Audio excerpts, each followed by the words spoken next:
కదా, మీ సలహాలు సూచనలు ఇవ్వచ్చు కానీ అని. వర్మ గారు, నేను ఒకటే చెప్తా ఉన్నా, మీరు ఏదైనా మాట్లాడితే రాజకీయాలు చేస్తున్నారనేటటువంటి ఒక పదాన్ని వాడి మీరు తప్పించుకోవాలనుకుంటే అది కరెక్ట్ కాదు.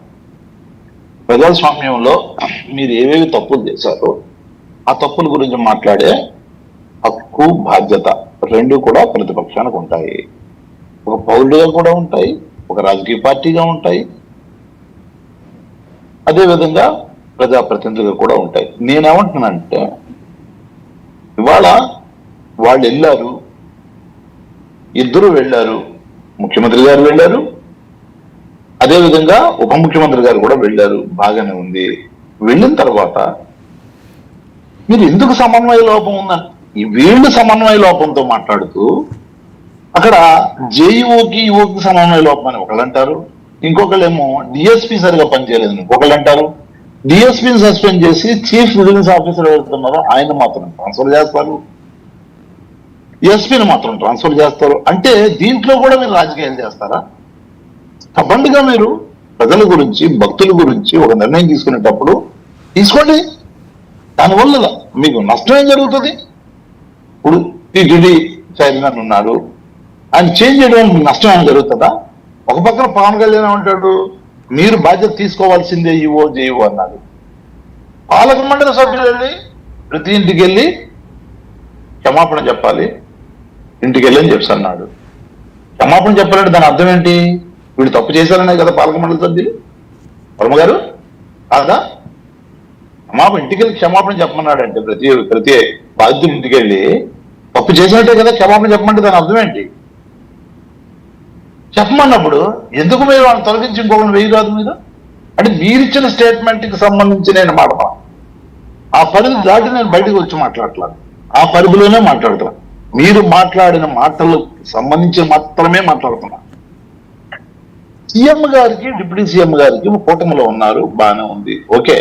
వాళ్ళు ఎవరు, ఏ విధంగా మీరు వ్యవహరిస్తున్నారు, ఎవరు మీద ఎవరు ఆధిపత్యాన్ని ప్రదర్శించడానికి చూస్తున్నారో లేదు ఇంకోట అనేది నేను మాట్లాడదలుచుకోలేదు. ఇక్కడ రాజకీయాలు మాట్లాడదలుచుకోలేదు. బాధ్యతాయుతమైన పదవిలో ఉన్న ముఖ్యమంత్రి గారు, ఉప ముఖ్యమంత్రి గారు, వాళ్ళిద్దరూ ఒకే మాట ఎందుకు మాట్లాడలేకపోయారు అట్లా? అంటే ఈయనేమో సినిమా యాక్షన్ చేసినట్టుగా అక్కడ ఆవేశపడుతూ ఒక మాటలు మాట్లాడేసి వచ్చి బాధ్యతలు చేస్తున్నాడు. మరి బాధ్యతలు చేస్తున్నప్పుడు ఇద్దరిని తీసేస్తారా? ఆయన తీసే శక్తి ఉంది ఆయనకి? జీవోను జేఈఓను మీరు బాధ్యత వహించాల్సిందే, మీదే తప్పు అని చెప్పి చెప్పినప్పుడు వాళ్ళిద్దరిని తీసేయగలడు ఆయన?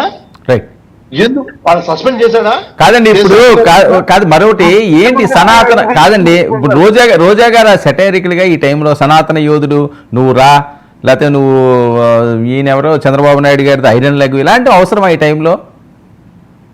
నేను ఏమంటానంటే వర్మ గారు, నేను మళ్ళీ మీరు నన్ను డైవర్ట్ చేయకండి.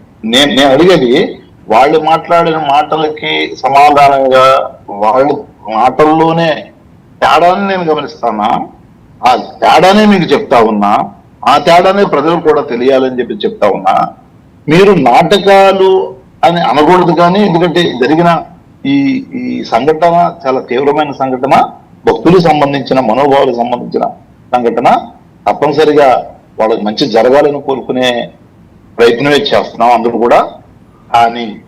కానీ మీరు ఎందుకు కూర్చొని మాట్లాడుకుని ఇద్దరు కలిసి మాట్లాడలేదా? ఇది నిర్ణయం తీసుకున్నాం మనం. నువ్వు సినిమా డైలాగ్ కొట్టినట్టు ఆ బయటకు వచ్చే కొంచెం మీరు మాట్లాడకండి, ప్రాణాలు పోయానే కదా మీరు వెళ్ళింది. వాళ్ళు ఏదో చిల్లరగా అరుస్తున్నారు ఆ సైనికులు, జన సైనికులు. కానీ నేనేమంటానంటే, మీరు మాట్లాడేటప్పుడు ఎందుకు భిన్నమైన స్టేట్మెంట్లు ఇస్తున్నారు అన్న బాధ్యత. మీరు ఇప్పుడు ప్రతిపక్షంలో ఉన్నారనుకోండి, దాన్ని వెతి చూపించే కార్యక్రమం చేస్తారు, కానీ మీరు అట్లా చేయడానికి ఉండదు. మీరు ఏది చేసినా కూడా చాలా కన్స్ట్రక్టివ్ గా, నిర్మాణాత్మకంగా, బాధ్యతతో, ఏ తేడా రాకుండా మాట్లాడాల్సిన అవసరం ఉంది మీకు.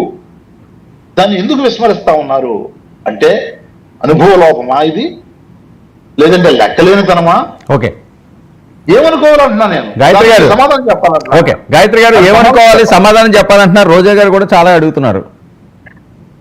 ఏమంటే ఆవిడ లెగ్ మహిమ అని పిచ్చి పిచ్చి వాడు వాగితే ఆవిడ హిస్టరీ కూడా మొత్తం తవ్వుతాం, కానీ ఇది సందర్భం కాదు. ఆమె ఏదో పిచ్చిదానిలాగా వచ్చి వాగింది కదా, నాకు ఒక ఛాన్స్ దొరికింది